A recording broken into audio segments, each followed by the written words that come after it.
right now. It is our Friday football tradition brought to you by Ford, built for Texas, built for you.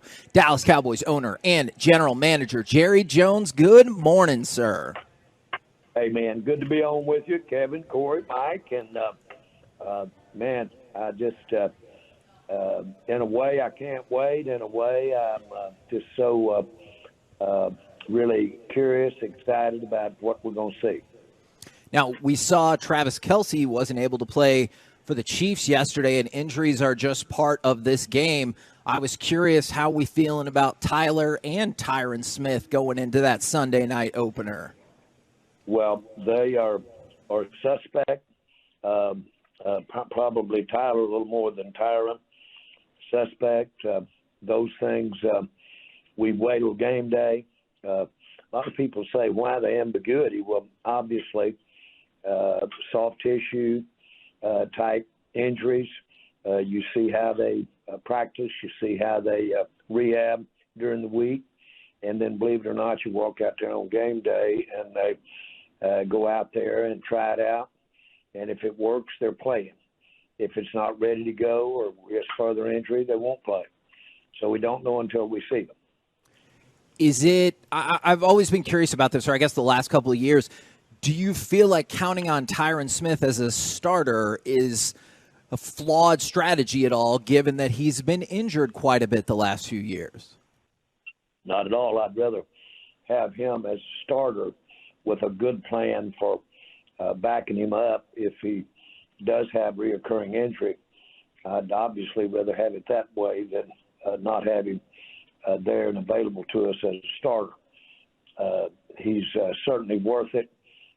You also take into consideration the beginning of the year as opposed to as we get down near the end of the year. All of those things are under consideration. But when he's there, when he's in the game, when he's healthy, he's worth that roster spot and worth the money we're paying him. Jerry, what do you think is important about the continuity defensively, message-wise, players pretty much being the same while adding more talent to this team? Like, what do you think is so important about keeping this together? Because y'all made sure your safeties were around while also adding some more talent. Yeah, I think it's huge for us this year. It's a big plus.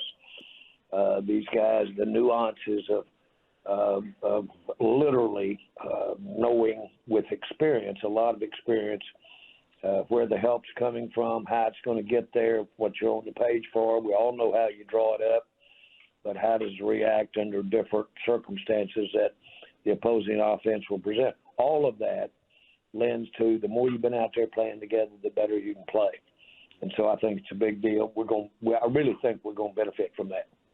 You think, like, we were kind of just coming up with ways that everybody wanted to come up with a new nickname. They wanted to be Doomsday 3.0 and all that yesterday. And we were kind of looking at this, and I think all the best defenses we've watched, Jerry, have been suffocating defenses, swarming, suffocating defenses. Do you think – what are your thoughts about what this defense can be? Well, I'm going to say yes, we know that pressure is a big thing. Keep that quarterback in a way, keep him off balance. But I would say a smart defense is right at the top of my list. Be where you're supposed to be, read your keys, key off the right situation, have the ability to communicate, in other words, switch off when you need to. All of those things, frankly, are identified when you say get out there and play as a team, play as a seasoned team, which is the subject we just talked about. But I believe we're in the best shape that I can remember our defense, not only relative to the talent on the field, not only relative to the depth on the field, but also in relation to that aspect of playing together as a team. Now, obviously, every game in the NFL is important, but does this being a divisional matchup to open the season for the first time in a few years up that level of importance at all on Sunday night? You can't be opening up in New York Giants for a motivation or for a level of importance. Everybody knows New York. To me, this game epitomizes what pro football is to some degree that college football isn't. Pro football is my town against your town, Dallas against New York. No question about that. You say, well, don't you have that when you have Texas against Texas A&M? Yes, you do. But there's something about the cities, and it really emphasizes town more.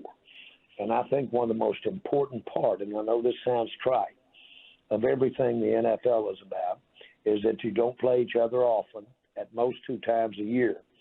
And it is my town against your town. And I know, for as an example, I can go back and I can run into people that are my age that I played against when I was in high school.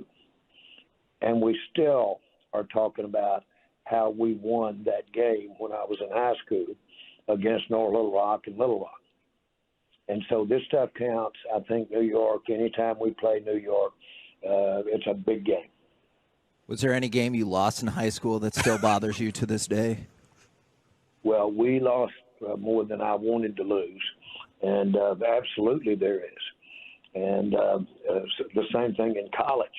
I got in a golf cart with Darrell Royal, the great Texas coach, in Austin when we were doing our training camp down there, and we were having a special day for our supporters, and our players and coaches were playing golf with the supporters. Darrell Royal came with me. Almost 20 years earlier, I was in a game there in Memorial Stadium. They were number 1 in the nation. And he remembered the entire 11-pay drive. He remembered the play calls, and he remembered how they advanced the ball. And they went down in 2 minutes and beat us with that touchdown. And he remembered every nuance of that. You don't forget this stuff. Now, Jerry, we just saw the unveiling of your new AI, where fans can ask you questions and talk to you. How did that come about, and what can you do that he can't? Oh.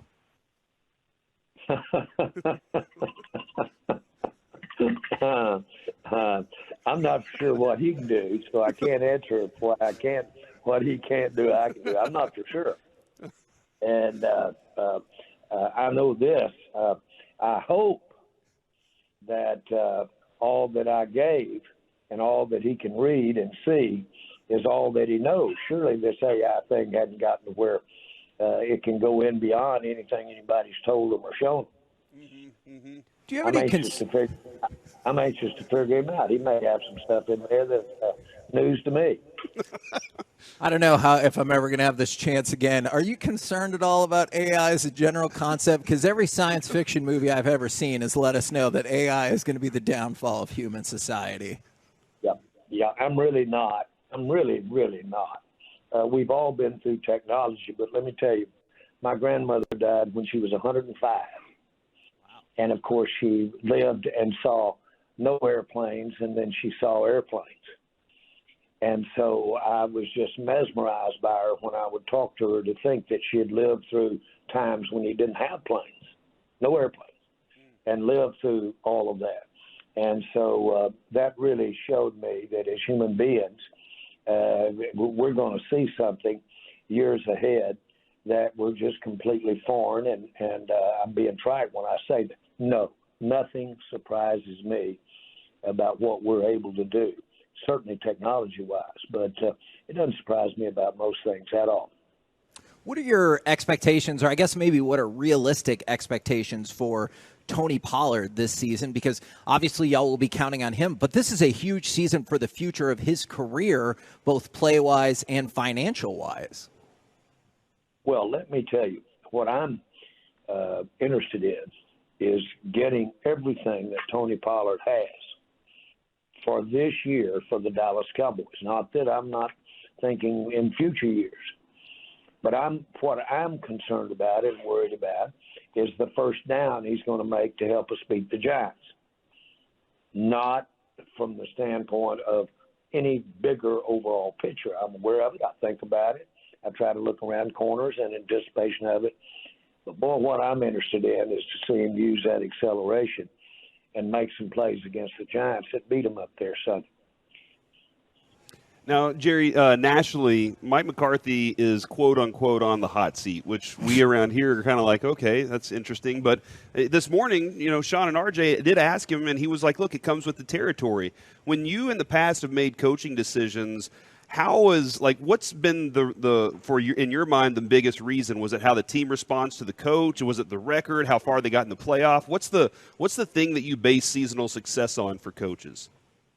Well, since I made a change with a coach that had just won 2 Super Bowls with my roommate and long-term friend, Jimmy Johnson, since I made it there, and then since my great friend and I thought was a heck of a coach, Wade Phillips, we made the change in the middle of the season. Broke his heart, mine too. Since he went on, and if any coach in my mind has single-handedly, Wade Phillips, been given credit for winning the Super Bowl at Denver. If ever a coach did it, he did it playing defense. Since I've been through those experiences, I don't know what my criteria is. I remember that the commissioner of the NFL asked me to head a committee to coach up owners on how to hire coaches because I'd had such initial success when I came in the NFL. And I told the commissioner, Paul Tagliabue, Commissioner, I need to be sitting out in the audience listening to somebody else. I've run out of teammates in Jimmy and Barry. I don't know really where to go from here on hiring a coach. And so he basically laughed, and I did sit out in the audience and didn't head the committee. Now, there was discussion. I like to talk to you about broader NFL issues as well because I always think you're a great source on that.